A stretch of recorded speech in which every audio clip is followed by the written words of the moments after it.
Language teachers are the luckiest teachers because any topic is our topic. The children in Beijing saw the image of the clouds and they associated that with smog. We're definitely getting warmer. We hear from the elders that the land is changing. Educators in schools are heading in the same direction that we are. They want their students to think globally. They want their students to be responsible citizens who care about the planet. So I think in that sense, we're all heading in the same direction. The British Council presents The Climate Connection. La connexion climatique. Die Klimakonnektivität. Połączenie klimatyczne. The Climate Connection. La conexión climática. اتصال المناخ. Climate Action in Language Education. This is Episode 9. Environmental Rights. Hello and welcome to The Climate Connection, a British Council podcast focusing on climate action in language education. I'm your host, Chris Soughton. This is Episode 9, Environmental Rights, in which we explore how the global climate crisis is represented in English language textbooks. La conexión climática. Our first guest this week is George Jacobs.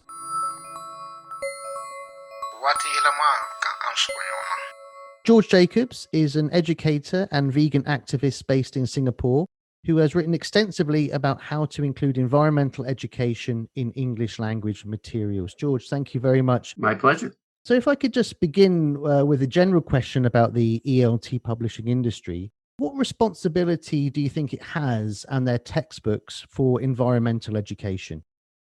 So I think that more and more people see that it's got to be there because we got to do something.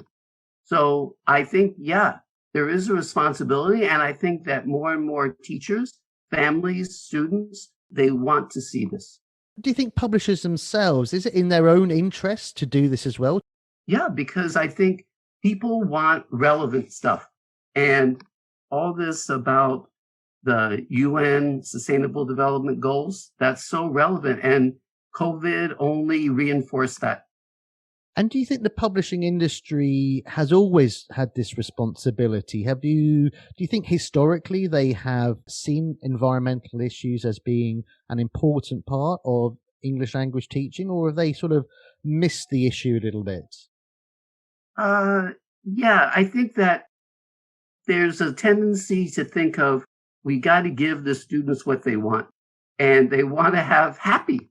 They want to have candy. They want to have traveling. They want to have clubbing, depending on their age group. So it's a downer to talk about pollution and poverty and all the problems that the world is facing. So it's definitely tempting to look away. How do you think you engage young people in environmental issues in a language teaching context? You talked, like you say, it's often portrayed in a negative way, pollution and all these sorts of things. How can you present it positively, do you think? Well, one way to do it is to show some optimism, to show what people are doing, to make it trendy, to be an activist for climate or for gay rights, for so many different things. We do that. It's exciting. You used an interesting word there, activist. And I think a lot of teachers, certainly a lot of progressive teachers, would want to see language teachers as being progressive in that way. But a lot of the parents, a lot of institutions may have a very different view to that. How do you get that right balance, would you say?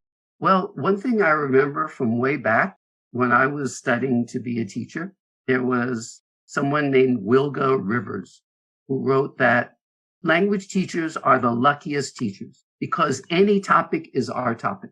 They're getting the comprehensible input, they're producing the comprehensible output. So we could be talking about global warming, or we could be talking about the latest clothing styles, and we're still getting those things that boost language acquisition. And what do you think is the key to turn young people into activists? So how do we make that link between the classroom and language learning and actually turning people into activists who can take control of their lives, who can help to implement the UN Sustainable Development Goals, for example? Well, back in the 70s, the United Nations Environment Program came up with 6 things that we need to do. First is awareness. So we have to make people aware of the situation. Second is understanding. So they have to understand what is it that causes global warming? What's the mechanism? Then they have to care. They have to care that what's happening on the other side of the world or even on the other side of their city is important. Next, they need the skills. And language skills are important, but also scientific skills, communication skills are important. Then evaluation. They have to be able to decide because we hear so many different ideas for helping the environment. So we have to help students develop the ability to choose. Then last and definitely not least is the participation. So they've got to do something. And how would you see that balance between the global and the local in that way? Lots of textbooks which are published are by big global publishers, Cambridge University Press, Oxford University Press, Macmillan, Pearson, etc., etc., etc. How do you see that balance? Because what's relevant in Singapore, where your base, is different from the Democratic Republic of Congo or Canada or France or wherever it may be. So where do you see that balance? Well, I think the answer there is that we need teaching professionals. We don't want teacher-proof materials. So that's not possible. It's not good. We don't want to say, okay, we're going to make a textbook. You, the teacher, you have to do exactly what's in the textbook. No, we want to empower the teachers in consultation with the students to come up with ways to have the project-based work that's relevant to their situation, that's relevant to their interests. So empowering the teacher, I think, is the answer there. From your own experience of writing textbooks and writing materials, how do you go about incorporating environmental components within that, whilst making sure it's still very much a language-focused course? What are some of the things that you can do, or what kind of have you done in your own experience, and what tips could you give to other writers doing something similar? One of my most successful projects, I don't know about in terms of sales, but in terms of my happiness and the quality of the project, we called it Triple E, English Through Environmental Education. And we did this a project working with university lecturers in Indonesia. So we got together, we went to this eco resort, eco education place, and we brainstormed. We talked about certain principles for what makes good materials, what makes good environmental education materials. Then each person came up with ideas from their own setting. Like there's something called a Karanguni man who goes around collecting scraps, old materials, and things like that. Or we did something on dynamite fishing, where they throw the dynamite in, all the fish die, they come to the top, and they collect them. So we had very much based in their context. And then we created this book, which was for non-English majors at Indonesian universities. And again, we tried to stick with those 6 ideas in the UN environmental program. We tried to talk about student-centered learning. And so every lesson had a language point, a language focus, and every lesson had an environment focus. And that seems to be a really successful model, because you've got that overarching framework from the UN, so it's informed by good practice. You've got that local context, so it's realizable and familiar to the learners, but then it's also interesting stories. And like you say, Chris, it's very local focused. And if I could just turn a little bit to talk about sort of language as a wider issue, you touch on it a little bit in what you've said so far. But in a recent article you wrote on eco-linguistics and education, you say that language plays a key role in all this green activism, just as it plays a key role in the status quo, which has led to the current deteriorating state of the planet. Can you just expand a little bit on what you mean by that? Okay, well, it's just like with language and sexism. There's something called generic he. A doctor should take care of his patients, assuming that all doctors must be males. And I've done a lot of studies that have looked at language textbooks. So what we do is we just take about 17, 20 language textbooks and we analyze them for different things. Like, what about the presence of animals? What about the presence of participation in solving environmental problems? What about food? What about cooperative learning? So what about historically? Is it different than it used to be? What about techno-optimism or neoliberalism? Excellent questions. But I suppose I still come back to this issue that, critical pedagogy, critical reading, challenging some of the language that students might find in their own textbooks produced by their own ministries of education and all those sorts of things. This is quite a dangerous territory for a teacher to put themselves in, or students to put themselves in certain contexts. And I still wonder how we can do that if we are talking about a paradigm shift in terms of our attitudes towards native speakerism and all these sorts of things. How can we make that happen, or how can an average teacher do that in their own context? Yeah, it's tricky.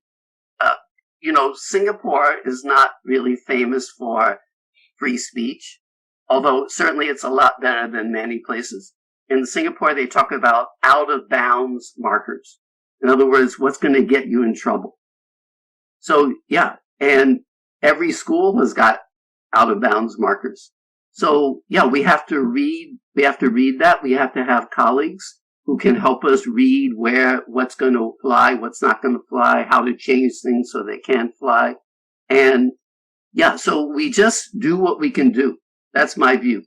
But like you asked me, am I a techno-optimist? I am.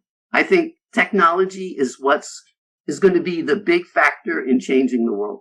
Now, it's not changing it 100% for the better, but changing it 80% for the better. And let me give you an example. I mean, I've been a vegetarian for 40 years. I don't care about it, but so many people do. I've harangued my family members, etc., to absolutely no avail. For so many years, I've set a good example for them to no avail. I'm hoping that technology is going to come in and save the day. And what role do you see the English language having in that techno-optimism? There's a supply side, all the inventions. But once we have the inventions, we have to work on the demand side too. And I think that language can help people understand why it's better to buy this cell-based meat. Even though at least now it's more expensive, it's better to do it, and helping people understand the issues. What I'm hoping is that once we have an alternative, then we can see. It's like there's nobody who would defend slavery now. But 200 years ago, lots of people, including the founding fathers of the United States, many of them were slave owners. But now we're not using slaves for whatever reason, or not so much. I know there's still slavery, but now it's so easy to be enlightened about slavery. We don't need the slaves. We don't need to have slaves. So I think once our need for meat, once our need for fossil fuels, etc., then we'll be better ready to understand why it's not the best thing. Do you see that English as a lingua franca can play an important role in achieving positive environmental successes? Certainly, collaboration is so important, and we need a common language to communicate in. And right now, that's English. Of course, I know that there's so many varieties of English, and we don't have to say only two varieties are the good ones. If you don't communicate in one of those two varieties, you must be stupid or something like that. So, yeah, but I think language is so important. And a lot of people are saying with COVID, one of the positive things to come out of it is how scientists from all over the world have collaborated. I know the collaboration isn't perfect. Sharing the vaccine, etc., not so good. But developing the vaccines, lots and lots of collaboration. And I'm not involved in that, but I'm guessing most of it is in English. A great quote from Martin Luther King Jr., the Nobel Peace Prize laureate. And he said, it really comes down to this, that all life is interrelated. We are all caught up in an inescapable network of mutuality, tied into a single garment of destiny. So by working for justice for everyone, regardless of what language or what variety of a language they speak, regardless of where they live, regardless of what species they are, then it's going to make the world a happier, more cooperative place. And hopefully we'll be able to tackle a lot of the problems that are highlighted in the UN Sustainable Development Goals. Okay, thank you very much, George. That's fantastic. Thank you, Chris. The Climate Connection. Many thanks to George for sharing his thoughts. For a full transcript of this interview and additional material, please visit www.britishcouncil.org/climate-connection.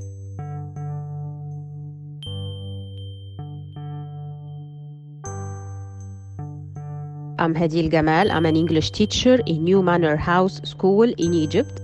Regarding the environment and our planet, I try to raise awareness for saving the environment and our planet through having some activities related to our curriculum and to the environment.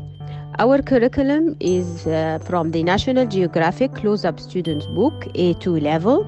So we have some units that talk about the world around us, the place to be. So I try to relate these units to our environment and planet. I try to tell them, to talk about them, how to save our environment, how to use the waste and recycle it into a useful things in our life that we can use it again one more time.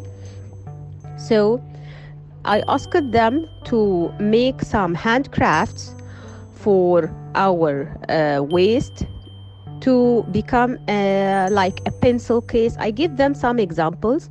I guided them through some video links that I told them to watch it, to have some clues and ideas how we can make a recycling.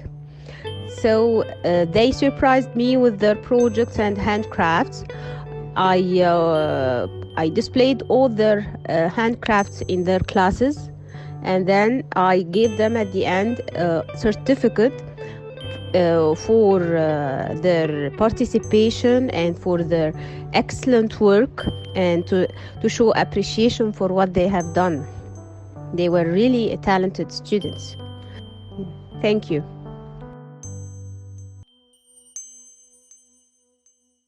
Климатическая связь. At the time of recording, Canada has just experienced its highest ever recorded temperature of 49.6 Celsius, 121 Fahrenheit. With around 150,000 square kilometres of land ice, Canada is particularly vulnerable to global warming and rising sea levels. In today's From the Field, we visit the country's Northwest Territories to learn about a project which has led to the creation of a whole new vocabulary of renewable energy terminology. Okay, yeah, so collaborative learnings, Inuvialuktun. Working together, we learn and get smarter. Ground mount, Nunamun Tunagavik. The back translation is foundation on the ground. Solar panels, Seguiniquim Alon, sun panel. Yardstick energy audit, Alaquivik, starting point. Transmission line, Quatlictitin, Algiuta, Olivit, transmission power line.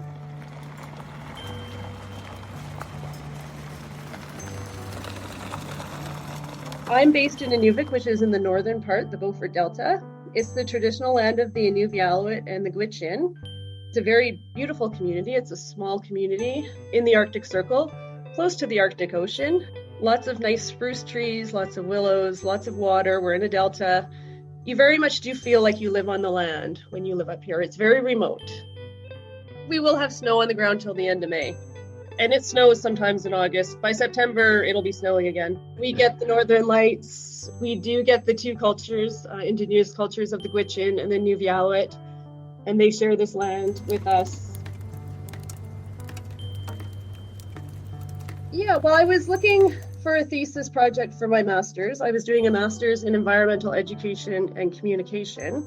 And at work, we had just sort of put this proposal forward, a colleague of mine, to do this project with the Inuvialuktun, to help them support their language through reconciliation, develop words that we could be using to communicate with them about renewable energy, energy conservation, and energy efficiency. Our energy is also very high in greenhouse gas production as it's produced. In this region particularly, we have what we call thermal generators in our communities to produce our electricity. So primarily diesel-based, which is very inefficient. There's a lot of waste from that. We are working towards trying to capture that and adopt renewable energy. That's primarily our role at Arctic Energy Alliance, to work with the communities in this region and the whole Northwest Territories to adopt their renewable energy, use it better, and to use it more efficiently in order to reduce those greenhouse gases, and also to make it more affordable and offer energy security to the residents up here. You know, everybody cares very much about the land and the climate up here, but we are faced with the longest and darkest days of winter, possibly in the world. And you do need to have a level of heat and light and energy in order to survive. And so there is a cost to that, an environmental cost. We're definitely getting warmer. We hear from the elders that the land is changing. The food security issues are arising because of that. Maybe the traditional foods aren't always as easily available, or they're available at different times when the land may not be as accessible as it was.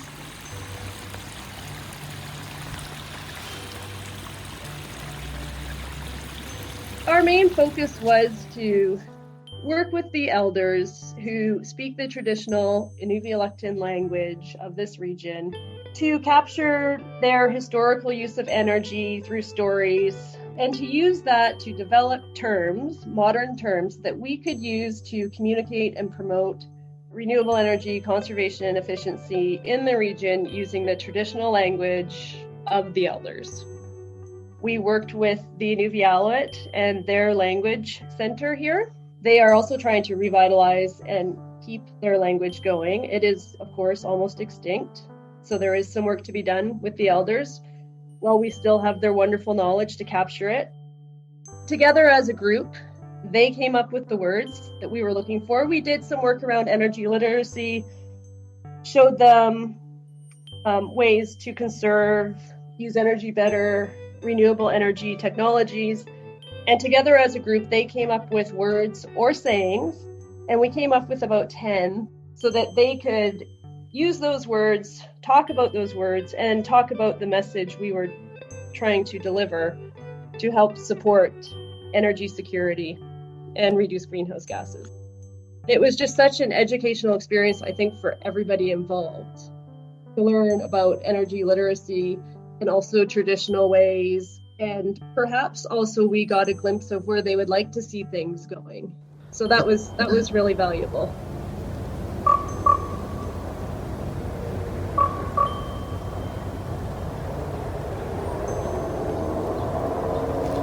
For example, we would put up solar panels and they would go into groups and they would come up with the word in their dialect. Then they would all agree which was the strongest and represented it the most. So it may not have just been the word, it might have been a saying that said flat pieces of glass that capture the sun to create energy. So they would take their traditional words and come up with that phrase, and then they would come out with a 2-word term that would say solar panels. And then we would take that word that they created, as well as the explanation, the definition, and then we had an artist create a picture in a traditional sense. Like we had the solar panels put on a tent, a traditional tent up here. And that would be what we would produce in a way that could be distributed around the community, whether that be a poster or a magnet or a bag or a coffee mug, whatnot. And that would be where the conversation would start in their home. with their families. And there are differences, but what we found when we did this project was a lot of the words were really anchored in the land. So for example, the sun came up quite a lot. Water came up quite a lot. And those words all had happened, fortunately for this project, to be very similar. Where we did need to modernize was when the language didn't keep up to the newer technologies, such as batteries or the solar panels or a wind turbine. The Inuvialuktun, this year, they did a really excellent project. They built community freezers in each of their communities, and we worked with them to provide funding to put solar panels on those. So in the winter, they will be unplugged, but in the summer, they will be running off of renewable energy. So I do believe this language project helps support and start that conversation, and it's working. The Inuvialuktun have recently done a similar project, but rather than words and energy literacy around renewable energy conservation and efficiency, they took it sort of to the larger level around climate change. And so they've done a similar project, I think 2 years ago, with the elders and youth as well, and came up with 21 terms around climate change. And they're just putting together now a children's book, locally written and illustrated, produced with funding through I believe it's our federal government to support Indigenous language revitalization. And we'll expect to see this book available within the next year in the Inuvialuktun region to help educate around climate change. I think it's always very important in projects with language revitalization and modernization to remember that traditional language is culture, to encourage the use of it. When producing new words, search the traditional history of energy, listen to the elders, consult with the elders, document and support wherever it's needed, do it through a lens of decolonization and to the benefit of the language holders, and know that the language will belong to them after. It's not yours to keep. We handed all of those words over to the Inuvialuktun and the elders and said, these are yours. Do what you like with them. We'll use them for this one purpose, but then they do belong to you. I do feel this nostalgia. I'm almost 50 years old, and I feel this anxiety and loss to what was, and even what was before my lifetime. And I worry that may never be back to the same for the Inuvialuktun, the Gwich'in, or even my grandchildren. The Climate Connection. As we near the end of our series, we decided that we would invite some of our contributors to the Green Glossary to share with us a climate-related word or phrase which they think has a particularly interesting history. This week, we hear from Tanya Stiles discussing monkey wrench and Kate Wild talking about degrowth. The Green Miscellany. The Green Miscellany. Brought to you by Oxford University Press. A word I find really interesting is degrowth. This isn't in our dictionaries yet, but we're currently working on it. People writing in the field of ecolinguistics have often pointed out that there is a problem in English and other languages in the way that growth, specifically economic growth, is conceptualized as positive and necessary. Back in 1990, the linguist M.A.K. Halliday wrote about the way that we're constantly presented with the message that growth is good, while antonyms like shrinking have all sorts of negative connotations. And he noted that largeness of size is presented as normal or neutral. For example, if we don't know the size of something, we ask, how big is it? Or how tall is it? Not how small is it or how short is it? The word degrowth is part of a movement to reframe how we think about growth and development. On the face of it, degrowth is a very straightforward formation, meaning the opposite or reversal of growth. And we found evidence going back to the 19th century in this general sense, usually with negative connotations. But in the 1970s, various intellectuals started using the French word décroissance, meaning degrowth, in critiquing the ideology of economic growth and its consequences for the environment. As this has become an international discussion, the English word degrowth has followed suit. It is increasingly used in positive ways, and degrowth advocates, or degrowthers, express the view that reducing economic output and consumption is compatible with, and indeed ultimately essential for, well-being and prosperity. As Greta Thunberg said in her statements at the UN Climate Change Summit in 2019, we can't carry on with our fairy tales of eternal economic growth. My choice for the Green Glossary miscellany is the verb monkey wrench, to sabotage, disrupt or damage as a form of environmentalist protest. A monkey wrench is a type of adjustable spanner, a useful addition to every toolbox. The noun's recorded in the OED from the early 1800s. By the beginning of the 20th century, it was also being used figuratively in phrases like to throw a monkey wrench into the machinery, which means to cause trouble or confusion or to interfere disruptively. You don't need to be a master mechanic to know that dropping a tool into the moving parts of a machinery is bound to cause problems. Throwing a monkey wrench into something is an American equivalent of what British speakers would call throwing a spanner into the works, spanner being the usual British English word for what American English speakers call a wrench. The use of monkey wrench in this phrase seems to have given it a bit of a bad reputation as a troublemaker or an agent of sabotage. This can be clearly seen when the noun starts being used as a verb, an etymological process known as conversion. By 1912, to monkey wrench was being used to mean to disrupt, obstruct or spoil something. So if you monkey wrench someone's plans, for instance, you're likely to ruin their day. And this, at last, brings us to the green credentials of monkey wrench. From the early 1980s, the OED records the verb used specifically in the context of environmental activism, meaning to sabotage, disrupt or damage as a form of environmentalist protest. Our earliest evidence for this sense is implied in the noun monkey wrenching. In 1983, an article in the LA Times quotes a founder member of Earth First, an early direct action environmental protest group, using monkey wrenching as a word for their favourite tactics of sabotaging industrial sites and machinery. This ecological turn in the semantic history of the verb monkey wrench didn't come out of nowhere, though.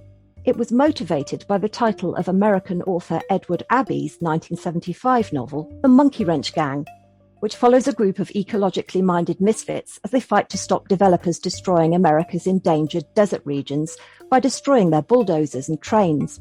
This book had a huge influence on the American environmentalist movement at this time, and it's no coincidence that our early evidence for ecological uses of monkey wrench and monkey wrenching come from the Earth First movement.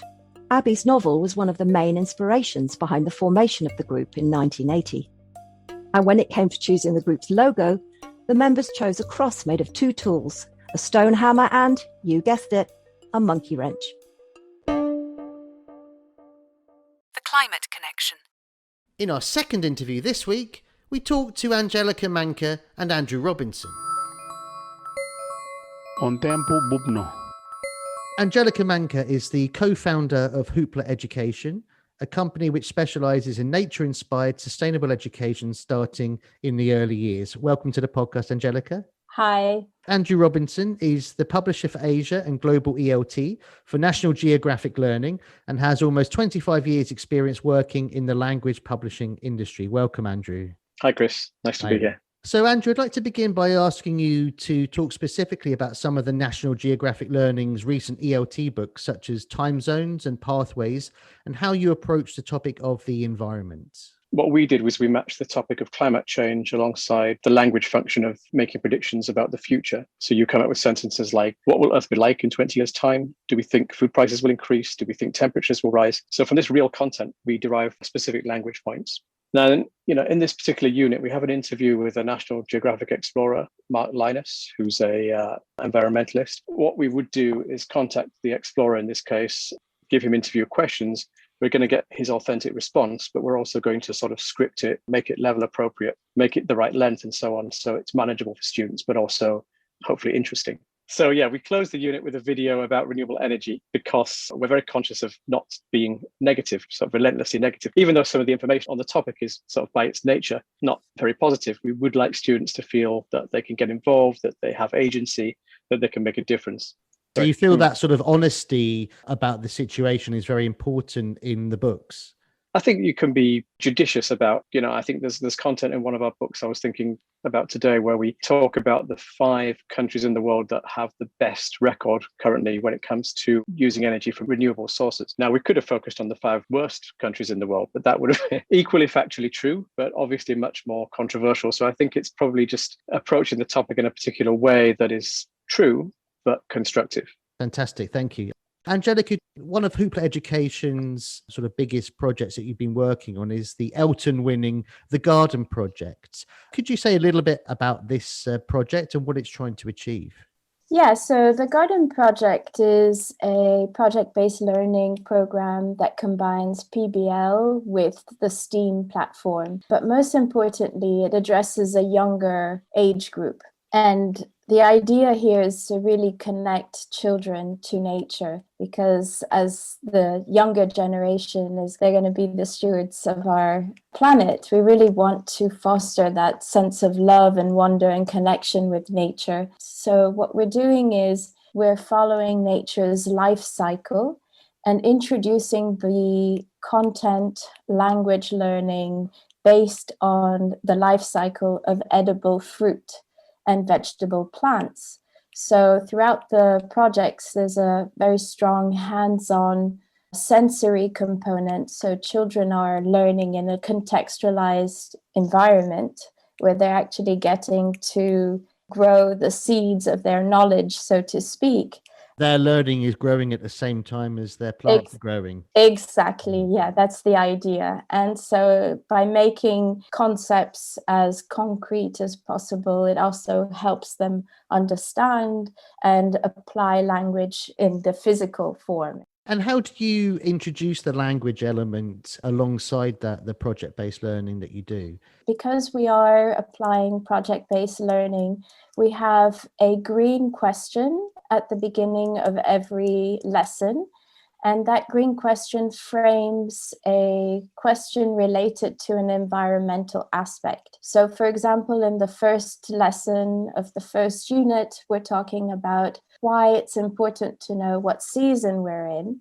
And then every activity is exploring that question from different perspectives related to the STEAM framework. So it might be explored from science, it might be explored from an artistic point of view, technology, engineering, and maths. And then the language gets scaffolded at the beginning of the lesson prior to actually running the activities, the hands-on activities. And do you find that the students are often so engaged in the topic that they start asking for additional language? Absolutely. And because there's so many ramifications in what they're doing that spill outside of English language learning, then it's also bringing in or tying in learning from other subjects in their native language, for example. And so that's just an overall enriching experience. And to come back to you, Andrew, you were talking a little bit about how National Geographic Learning has developed its materials with the environmental focus. Do you see there's been changes in how you or other publishers have approached the issue compared to how it was done 5, 10, 20 years ago? I mean, it's obviously a topic that's become more and more important. I think that actually I was looking at a report from the OECD PISA results for 2018. That was the first time that global competence was included as an element. And the research there showed that 72% of teachers were already teaching climate change in classes, literally the number one issue. And the same year, World Economic Forum Global Shapers Survey showed climate change to be the number one global issue of importance to teenagers.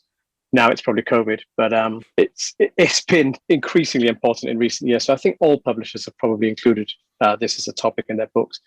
I think for us in particular at National Geographic Learning, it's part of our DNA, because of our partnership with the National Geographic Society, because our goals align. And as a global publisher, you're based in Singapore, other schools in other countries will also be using those books. So how do you ensure that those core messages are there, which are applicable in all situations, but also there is that local relevance and local appropriacy within the books? Yeah, that's a great question. I mean, it's really one of the challenges of publishing globally on any topic, really. One comment I have heard from teachers, some teachers would occasionally say that they found the topic of climate change to be a little bit remote from students' lives. I think we've tried to take that on board in terms of introducing more sort of personal stories. I'm thinking of a story, for example, in a reading series that we have about a young guy in Greenland called Malik Lovstrom, and he lives in a small town that relies on seal hunting and fishing. But his community has been devastated by climate change. And so most of his people of his generation actually move away. But he's kind of deciding what to do. Should he move? Should he stay and support his grandmother? In a way that his life is so remote from the life of a student in Tokyo or a student in Buenos Aires. But in other ways, it's in the human element, I think it's very relatable. Thank you. And for you, Angelica, the Garden Project is used in several countries as well. How do you see that contextualization?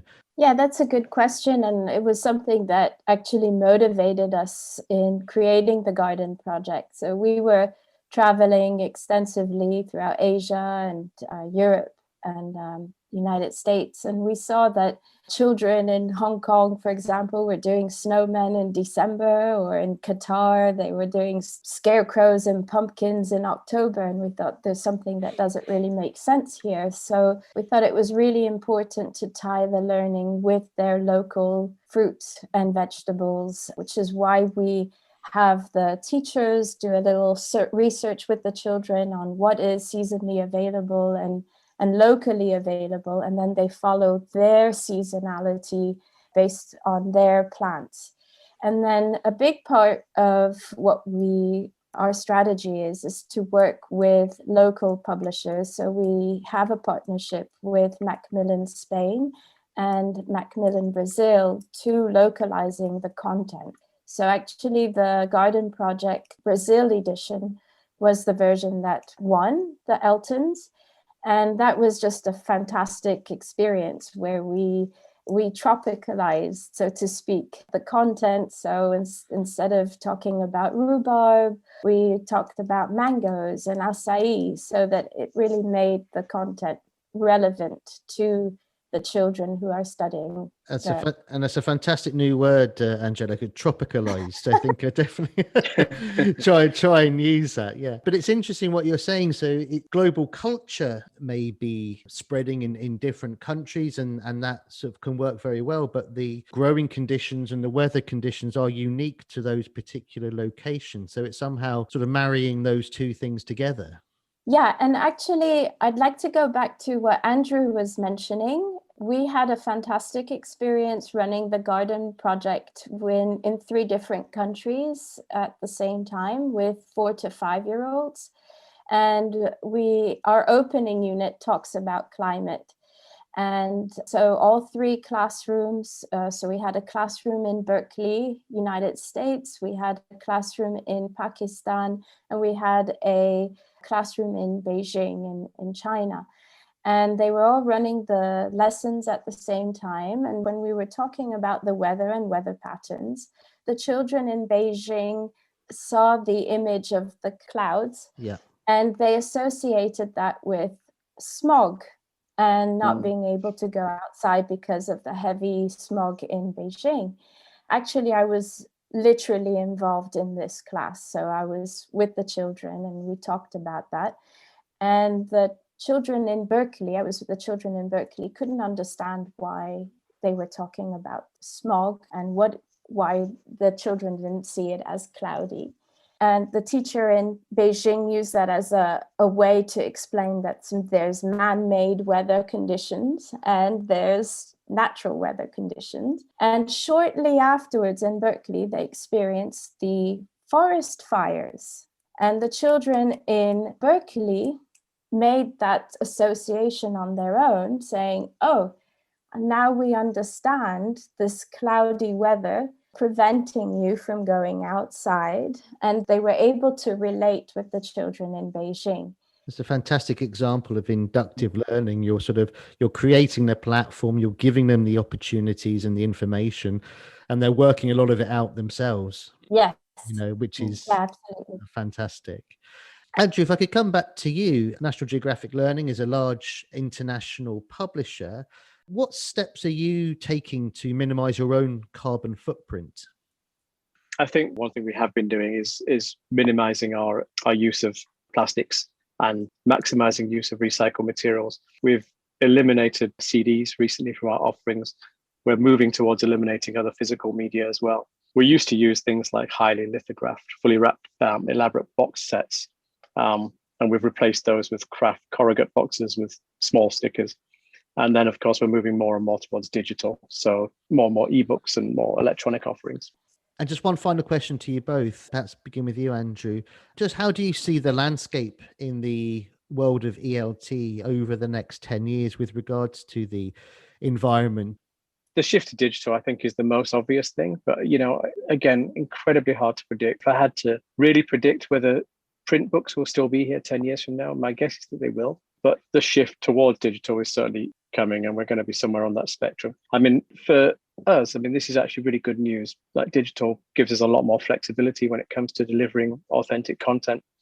We can be more dynamic. We can update information more easily, and we're not constrained by the page, which actually is quite a big constraint when you publish materials, just trying to fit everything within those dimensions. So yeah, I think that's a really interesting point. As you say, with an issue like the climate crisis, which is by definition very, very fast moving, that could be a crucial issue for publishers moving forward, that ability to respond in a time sensitive way.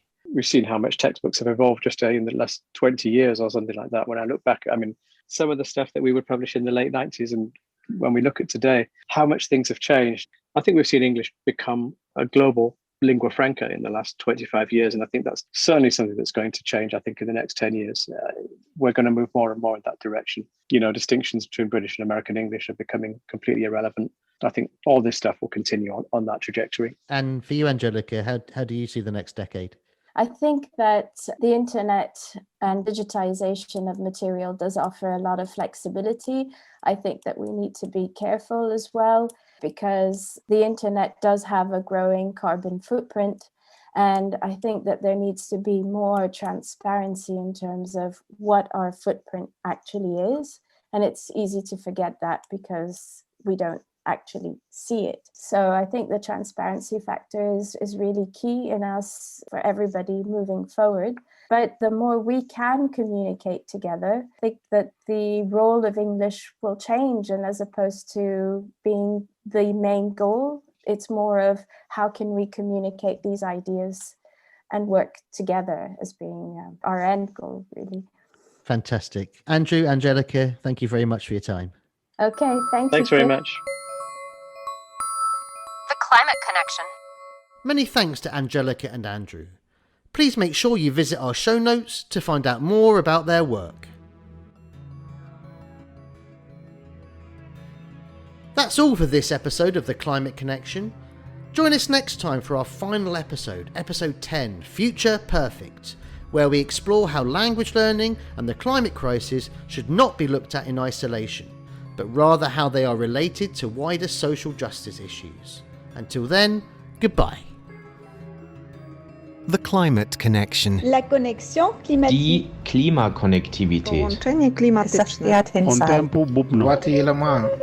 Climate Connection. La conexión climática. اتصال المناخ. Oh, you're on mute, Danica. Okay. That's not going to go well. Yeah. Okay. Whenever you're ready. Thank you. Okay. I think I have to go because they're here to do the gas inspection. Okay. Okay. Perfect time. Perfect timing. That's it. Go ahead. Cheers. Thanks. Bye. Good luck, Pete and Tanya. The Climate Connection.